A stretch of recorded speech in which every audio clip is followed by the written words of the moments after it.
abrir a sua Bíblia no Evangelho de João, no capítulo 4.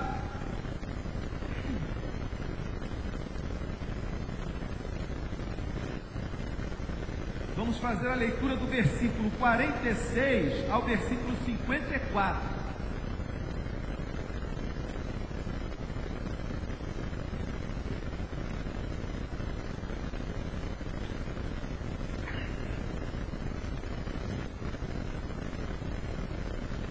Evangelho de João, capítulo 4, versículo 46 ao 54.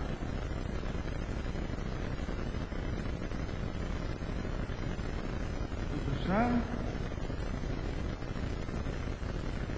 Dirigiu-se de novo a Caná da Galileia, onde da água fizera vinho. Ora, havia um oficial do rei, cujo filho estava doente em Cafarnaum. Tendo ouvido dizer que Jesus viera da Judeia para a Galileia, foi ter com ele e lhe rogou que descesse para curar seu filho que estava morto. Então Jesus lhe disse: se porventura não virdes sinais e prodígios, de modo nenhum crereis. Rogou-lhe o oficial: Senhor, desce antes que meu filho morra. Vai, disse-lhe Jesus, teu filho vive. O homem creu na palavra de Jesus e partiu. Já ele descia, quando seus servos lhe vieram ao encontro, anunciando-lhe que o seu filho vivia. Então indagou deles a que hora o seu filho se sentira melhor. Informaram: ontem à noite, ontem, à hora 7ª, a febre o deixou. Com isto, reconheceu o pai ser aquela precisamente a hora em que Jesus lhe dissera: teu filho vive. E creu ele e toda a sua casa. Foi este o segundo sinal que fez Jesus depois de vir da Judeia para a Galileia. Amém? O versículo 50, irmão, Jesus disse: vai, disse-lhe Jesus, teu filho vive. E nós podemos trazer hoje, essa palavra pode soar para a sua vida. Vai, a porta do trabalho já está aberta. Vai, a tua família vai ser restaurada. Vai, a tua saúde vai ser restaurada. Vai, recebe a bênção de Deus. Vai, recebe o milagre. Vai, recebe a promessa. Você crê nisso, irmão? Que essa palavra é para nós hoje também. Vai, aleluia. Deus tem preparado algo para nós, para você ainda esse ano. Você tem que crer que ainda esse ano, antes de terminar 2011, Deus tem algo preparado para nós. Eu creio em nome de Jesus. Aleluia. No Evangelho de João, irmãos, existem 8 milagres de Jesus. Em todo o Novo Testamento, nos Evangelhos, são 38 milagres, se não me engano, de Jesus. Mas no Evangelho de João existem 8 milagres. E esses 8 milagres são justamente para mostrar que Jesus é o Filho de Deus, o Cristo ressurreto, que Jesus é o onipotente, onisciente, onipresente, que Jesus é aquele que veio para nos dar vida e vida em abundância. E nós lembramos que o primeiro milagre foi qual? A transformação da água em vinho. E como aplicação, se a gente for ler, trabalhar esse milagre na nossa vida, fala da natureza da vida eterna. A cura do filho do oficial do rei, que é esta leitura, que fala das condições para a vida eterna, que é a nossa fé. Nós temos que ter fé. Depois tem o terceiro, que é o paralítico de Betesda, a alimentação, né, dos 5 mil, que fala do alimento para a vida também, da caminhada sobre o mar, ele ali nos orienta sobre a nossa vida. Fala da restituição da visão, daquele cego de nascença. Ali fala que Jesus é a luz para a nossa vida também. Fala da ressurreição de Lázaro, a vitória, né, da vida sobre a morte. E fala da pesca milagrosa. São 8 milagres que João fala e aponta, né, diretamente que Jesus é o Filho de Deus, o Cristo. E nós estamos aqui parados aqui nesse segundo milagre, que fala da fé, a cura do filho do oficial do rei. Diz aqui que Jesus dirigiu-se de novo a Caná da Galileia, onde ele transformou água em vinho. Está no versículo 46, onde ele transformou água em vinho. Esse primeiro milagre de Jesus, e que aqui é citado novamente, é aquele milagre da transformação. Que Jesus, ele é o transformador. Que Jesus transforma a nossa vida, ele muda a nossa vida, ele arranca a gente do império das trevas e transporta a gente para o reino do seu Filho amado. Ele nos transporta, ele nos muda, ele nos transforma. Fala de transformação, esse primeiro milagre. E muitas vezes, irmãos, você pode estar aqui hoje na nossa caminhada de fé e de esperança, né, que nós temos, como foi naquela festa, que o vinho acabou, e o vinho era o sinônimo da alegria na festa. Pode ser que num momento da sua vida, a festa acabe. Pode ser que em algum momento, algum instante, a alegria cesse. Alguma coisa aconteceu e tirou você do equilíbrio, te desequilibrou. Alguma coisa fez com que você ficasse meio que desorientado. E aí ele está mostrando nesse primeiro milagre que ele é o transformador, e ele pode voltar a colocar alegria no seu coração, ele pode voltar a transformar o seu coração, ele pode voltar a colocar fé, esperança e festa na sua vida novamente. Nós temos que crer que aquele que transformou a água em vinho, aquele que transformou a água que era o sinônimo de ficarem tristes em alegria, ele continua hoje transformando a nossa vida. Glória a Deus, glória a Deus. Mas nesse texto que nós lemos, irmão, nós podemos ver que esse texto fala de fé. E existem passos de fé. Existem passos de fé. E eu posso ver aqui nesse texto 3 passos de fé. O primeiro passo de fé aqui é a fé da informação. É a fé da informação. João 4, 47, parte A.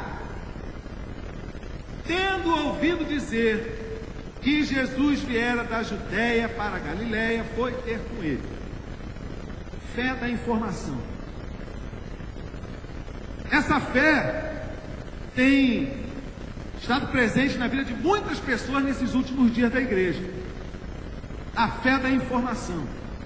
Eu vou lá naquela igreja porque lá acontece milagre.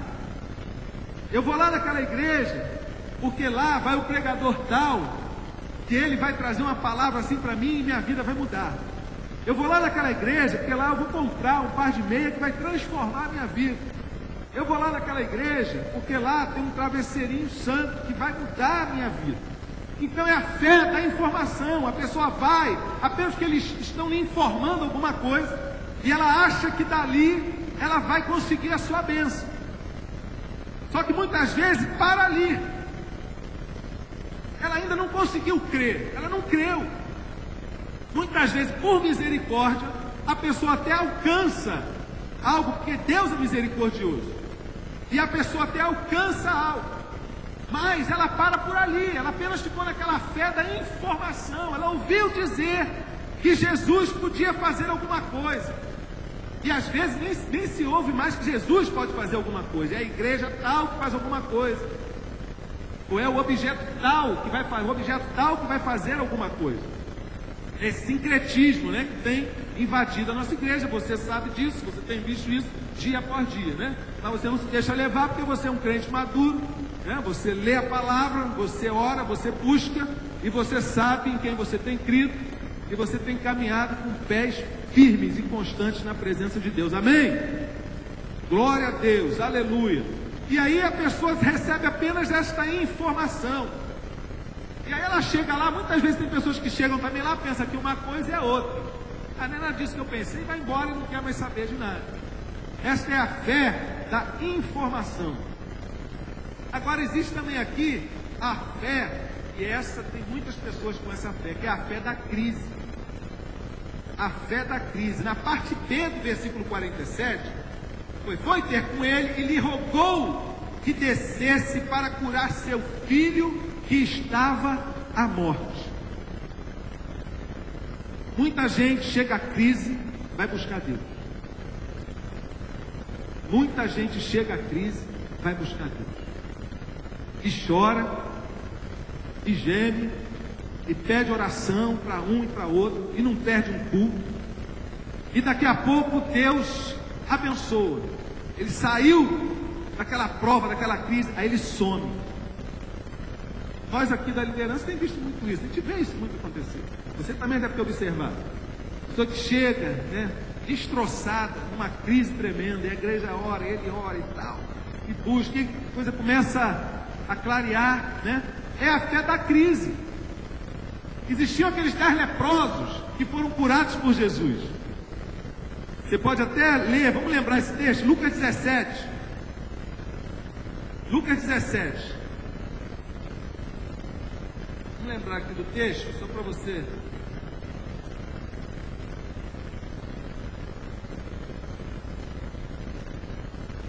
Onze a 19, posso ler, vamos ler tudo. De caminho para Jerusalém, passava Jesus pelo meio de Samaria e da Galileia. Ao entrar numa aldeia, saíram-lhe ao encontro 10 leprosos, que ficaram de longe e lhe gritaram dizendo: Jesus, mestre, compadece-te de nós. Ao vê-los, disse-lhe Jesus: ide e mostrai-vos aos sacerdotes. Aconteceu que indo eles foram purificados, foram curados. Um dos 10, vendo que fora curado, voltou dando glória a Deus em alta voz, e prostrou-se com o rosto em terra aos pés de Jesus, agradecendo. E este era samaritano. Então Jesus lhe perguntou: não eram 10 os que foram curados? Onde estão os 9? Não houve porventura quem voltasse para dar glória a Deus, senão esse estrangeiro? E disse-lhe: levanta-te e vai, a tua fé te salvou. É a fé da crise. Ele vem, alcançou a bênção, vai embora. Não dá glória a Deus. Não procura, né, se firmar nos passos com Jesus. Não consegue alcançar a fé. Acho que é porque tem um texto que diz, não me lembro qual é o versículo, que diz que a fé não é de todos, né? Tem um versículo que fala: a fé não é de todos. Então ele não consegue alcançar a fé. Muitos nessa crise, graças a Deus, atingem também a sua transformação. Outros na crise vêm e vê que alguém que estava com o mesmo problema que ele não conseguiu receber, não recebeu, não passou naquela prova, né? Ficou mesmo pelo meio do caminho, aí ele desiste. Eu não, se ele não recebeu, eu também não vou receber. Deus não fez com ele, o que vai fazer comigo? Não é verdade? O irmão estava passando, a pessoa estava passando por aquela mesma luta que eu estou passando, não aconteceu nada, comigo também não vai acontecer. Então desiste. É a fé da crise, irmãos. E como nós temos visto isso nesses últimos dias, as pessoas estão querendo que Deus solucione seu problema imediatamente. É o fast food da fé, tem que ser rápido. E depois, não quer mais saber, não quer ter compromisso com Deus, não quer viver uma vida separada para Deus. E essa fé da informação e essa fé da crise, ela pode mudar circunstâncias da sua vida, mas ela não muda a direção que você tem que caminhar para a vida eterna. Não muda. Porque aqui muda, que vai transformar, é o último passo de fé, que é a fé da transformação. A fé da transformação muda a sua vida. João 4,53, no texto que nós estávamos lendo: com isto reconheceu o Pai ser aquela precisamente a hora em que Jesus lhe dissera: teu filho vive, e creu ele e toda a sua casa. Nós podemos ver que a fé que foi gerada na vida desse oficial foram as 3, foi integral. Ele recebeu a fé da informação, ele teve uma informação, ele foi conferir, ele foi ver. Ele estava em crise, seu filho estava à morte, estava para morrer, e ele foi buscar Jesus, ele foi suplicar a Jesus, e ele recebeu o quê? A transformação na sua vida. Ele e toda a sua casa creram. Um milagre muda uma história de vida. Um milagre muda uma família inteira. Um mover da mão de Deus transforma. Agora, existem coisas que nós precisamos romper para alcançar isso na nossa vida. Este homem era um oficial do rei. Ele podia até mandar buscar Jesus se quisesse. Disse alguns escritores que ele caminhou mais de 20 a 40 quilômetros, porque ele era de Cafarnaum. Era a base, né, do poder militar romano da época, era Cafarnaum. E o seu filho estava em Cafarnaum. E ele foi para Caná da Galileia, diz que a distância de 20 a 40 quilômetros. Ele caminhou até lá. Ele rompeu com alguns obstáculos da sua vida para ir atrás de Jesus. E aí ele foi alcançando, né? Rompendo esses obstáculos, eles foram alcançando, ele foi alcançando a graça de Deus na sua vida. E nós precisamos romper com obstáculos na nossa vida, irmãos. E o que é interessante é que 2 vezes aqui fala que ele suplicou, algumas versões falam que ele suplicou, outras que ele rogou, né? Que Jesus tivesse compaixão. E aqui fica mais uma lição interessante para a gente. Nós temos que ter humildade para chegar diante de Deus. Muitas pessoas estão querendo colocar Deus na parede, determinando coisas para Deus. Não se determina nada para Deus. Estão querendo colocar Deus na parede. É a famigerada também confissão positiva que existe hoje, né? E nós temos que entrar com humildade na presença de Deus, suplicando, esquecendo a nossa posição, esquecendo quem você é, esquecendo aquilo que você tem, esquecendo o estudo que você teve. Você tem que se chegar humildemente na presença de Deus, porque é Ele que vai estender a mão dele sobre a sua vida. E amados, nós temos que crer que uma palavra de Jesus, como ele foi dito aqui, muda a nossa história. Não vai ser um copo d'água em cima da televisão que vai mudar a história da sua vida. Sua fé não pode estar baseada nessas coisas. Não vai ser em outras coisas que eu falei aqui. É a nossa fé unicamente em Jesus que vai transformar, que vai mudar. E nós temos que tomar posição. Romper com obstáculos que impedem, porque você pode estar aqui apenas através de uma informação, a sua fé de informação. Você está aqui, mas você, para alcançar a mudança de Deus na sua vida, é necessário que obstáculos sejam tirados da sua frente. Você precisa romper com algumas coisas. Você precisa se afastar de algumas pessoas. Você precisa, se afastar de alguns relacionamentos. Você precisa confessar alguns pecados que você tem vivido, colocar nas mãos de Deus, humildemente, e dizer: Senhor, eu quero ter a minha vida totalmente em tuas mãos. Tira isso de mim, eu não tenho força sozinho, mas o Senhor tem, o Senhor vai fazer com que eu consiga. Porque Ele nos formou no ventre ainda, irmãos. Ele conhece a nossa estrutura, Ele conhece como eu e você somos feitos. Ele sabe, entende as nossas fraquezas, Ele conhece as nossas dores, Ele sabe aquilo que você tem uma dificuldade tremenda. E se você colocar na presença dEle, irmão, Ele vai fazer mudança, Ele vai trazer transformação. Jesus, Deus não é um carrasco, não é verdade? E você pode às vezes até ficar com raiva de Deus. Não é pecado não. E sabe o que é bonito? Você pode ficar com raiva de Deus?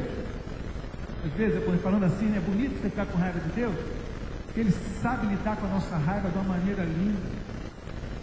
O ser humano não sabe. Se você ficar com raiva de alguém e a pessoa perceber e tudo, vai querer dar o troco, não é verdade? Agora Deus não. Você pode, nas suas vezes, vamos dizer, entre aspas, a nossa ignorância, às vezes, que nós temos em relação a conhecer Deus, aos atributos de Deus, e você fica com raiva porque o negócio não aconteceu como você esperava, não foi como você queria. Ele tirou aquilo, você acha que Ele tirou aquilo de você, aquilo está te fazendo mal, e você fica com raiva. Ele sabe lidar com a nossa raiva, Ele sabe lidar com a nossa ira, e Ele traz do bálsamo dele para cada um de nós. Então nós temos que romper com vários obstáculos e vamos alcançar sim as bênçãos de Deus. Hoje tivemos uma escola dominical aqui abençoada, né? Onde falamos de Josias, aquele moço que diz que depois dele não houve nenhum rei que buscasse a Deus com toda a sua alma, com todo o seu coração, com todo o seu entendimento, como ele. Não houve. Agora existem outros reis que também foram muito abençoados por Deus. E primeiro Reis 2:3. Primeiro Reis. Olha que conselho abençoado de Davi, seu filho. Primeiro Reis 2:3.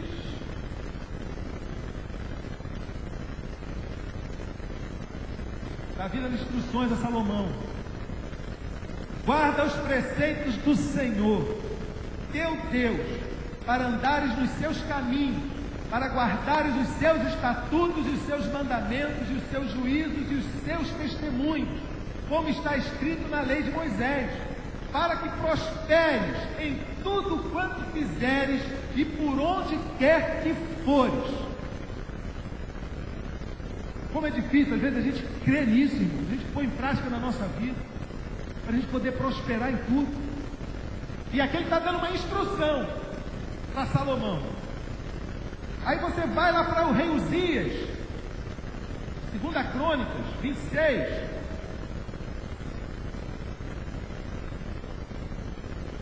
Aqui fica a confirmação disso aí. 26:5. Fala: propôs-se buscar a Deus nos dias de Zacarias, que era sábio nas visões de Deus. Nos dias em que buscou ao Senhor, Deus o fez prosperar. Amém? Você já parou para pensar que nas vezes que a gente mais busca a Deus, que a gente mais está orando, que a gente mais está lendo a Bíblia, que a gente mais está em comunhão, né? Você sente mais leveza, você sente mais confiança em passar pelos problemas, e você passa por eles, e você recebe às vezes as más notícias, né? Como diz o salmista, sem temor no teu coração, porque você tem confiado e você tem confiança no Senhor. Não é verdade? E quando a gente fica mais afastado, quando a gente está naquele baixos, nos altos a gente está nos baixos, não é verdade? A gente começa a se aborrecer com tudo, a gente se sente às vezes bem afligido, se sente derrotado. Se eu e você, irmãos, propormos sempre no nosso coração a estar buscando ao Senhor, Ele fará com que nós venhamos a prosperar em tudo que a gente venha fazer. Isso é o que Deus tem para cada um de nós. Você tem a oportunidade hoje de tomar uma decisão na sua vida, de se firmar os teus pés numa igreja, ou aqui ou em algum outro lugar, firmar os seus pés numa igreja, parar de ficar andando para lá e para cá, e firmar os seus pés, e assumir um compromisso com Deus, ter a sua fé, né, ter a fé transformadora na sua vida, não apenas uma fé de formação ou de crise. Se aqui você não conseguiu, você vai para lá. Se você não conseguiu aqui, você vai para outro lá. Revista Isto É, do mês passado, teve uma matéria que falou sobre o crescimento dos evangélicos no Brasil, feita por sociólogos não cristãos, né? Eles fizeram essa pesquisa e diz que mais de 4 milhões de evangélicos hoje não pertencem a igreja nenhuma. E outros tantos milhões, né, já mudaram de igreja de 5 a 10 vezes, porque vai de acordo com a oferta, vai de acordo com aquilo que ele precisa. Está lá na matéria, bem claro para você entender. Pesquisaram, entrevistaram as pessoas, foi numa igreja, aquela igreja não estava mais satisfazendo o que ele queria, não estava mais oferecendo aquilo que ele esperava, então ele procurou outra. Se aquela também não estava, procurou outra. Então nós estamos vivendo, né, um nominalismo muito grande hoje. O nominalismo cristão está muito grande. E as pessoas vão abrindo em tudo quanto é lugar, né? Qualquer portinha se abre. Teve um casal que passou por aqui, ele fez até um gabinete, fizeram um gabinete, o pastor Roberto fizeram um gabinete comigo, conversou até e tal, e que tinham vindo com muitos problemas de outro lugar, muitos problemas, pessoas que precisavam ser tratadas, e de repente sumiram. Estava aqui um período e sumiram. E a irmã Beth ligou, a professora Beth ligou para falar.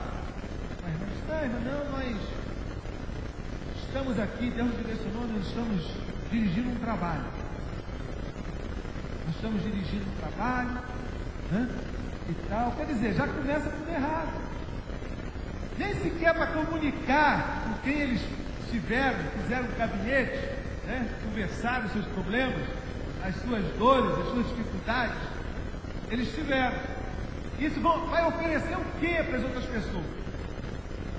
São pessoas que precisam serem tratadas. Elas querem oferecer aquilo que ainda não tem, ou por vaidade, ou por não sei o que, sei lá o que é hoje, né? Então nós temos que deixar que Deus verdadeiramente transforme a nossa vida, irmão. Nós temos que ver a vontade de Deus para a nossa vida. Um milagre espera cada um de nós. Para Deus não existe distância. Jesus, ele queria que Jesus fosse lá. Jesus falou: não. Ele falou: vem, Jesus. Ele não vai. Olha, vem, vai. A palavra de Jesus vai. E ele recebeu aquela palavra. Você ora para Deus aqui, para Deus abençoar um familiar seu que mora lá em outro estado, irmão. Às vezes você não ora porque você não está crendo, porque está tão longe. Seria tão bom se ele estivesse aqui na oração, nessa oração hoje. Seria tão bom se ele viesse naquele culto, seria tão bom. Mas se você colocar diante de Deus, você crer e você ministrar e orar, Deus dá uma palavra e o seu parente, o seu amigo vai ser atingido pela palavra de Deus lá no outro estado. Quantas vezes eu creio que a filha do pastor Roberto, a Raquel, não foi abençoada por Deus lá na América, por causa de palavras recebidas aqui da parte de Deus para os seus pais? Não é verdade? O Davi, que agora está morando no Ceará, seu pai, irmão Jonas, irmã Fábia, quantas vezes ele não deve ter orado, tem pedido a Deus, e Deus está lá operando milagre na vida do seu filho. Você crê, irmãos? Que você crê? Se você crê, Jesus dá uma palavra aqui e Ele transforma uma vida lá na Barra da Tijuca, lá na Baixada Fluminense. Ele transforma. Vai, o teu filho vive. Vai, o teu milagre chegou. Vai, aconteceu na sua vida. Nós temos que crer, irmãos. Como nós temos que pedir a Deus que coloque fé e crença no nosso coração, para que nós possamos ver as mudanças de Deus, para que nós possamos verdadeiramente ver, e não ser aqui como Jesus disse: será que só com sinal e prodígio que vão crer?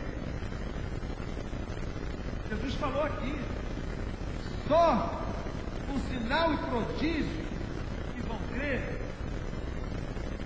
Esse homem creu sem ter visto nada. E eu sei que tem pessoas aqui.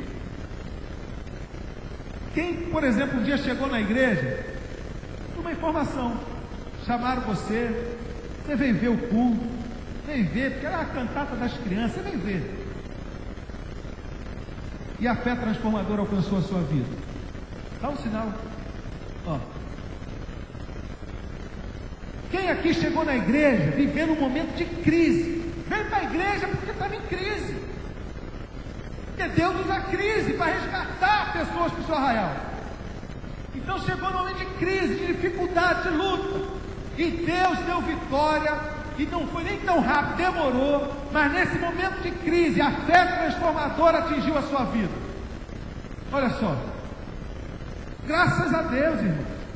E nós temos outros que nasceram na igreja, foram crescendo, né? Foram crescendo, e chegou aquele momento do clique de Deus na vida deles, né? Que Deus falou com eles, que Deus transformou a vida deles. Porque filho de peixe é peixinho, filho de crente não é crentinho, não é verdade?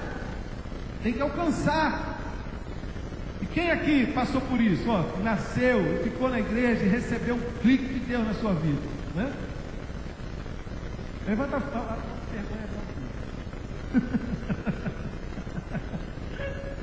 Ele tomou a decisão dele. Cabe a nós pais ensinarmos, fazer com que eles aprendam o caminho.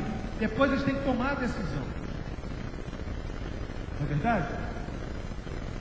E é isso, irmãos, que faz com que a nossa caminhada de fé seja uma caminhada de esperança, sabendo que Jesus está pronto para transformar, para mudar.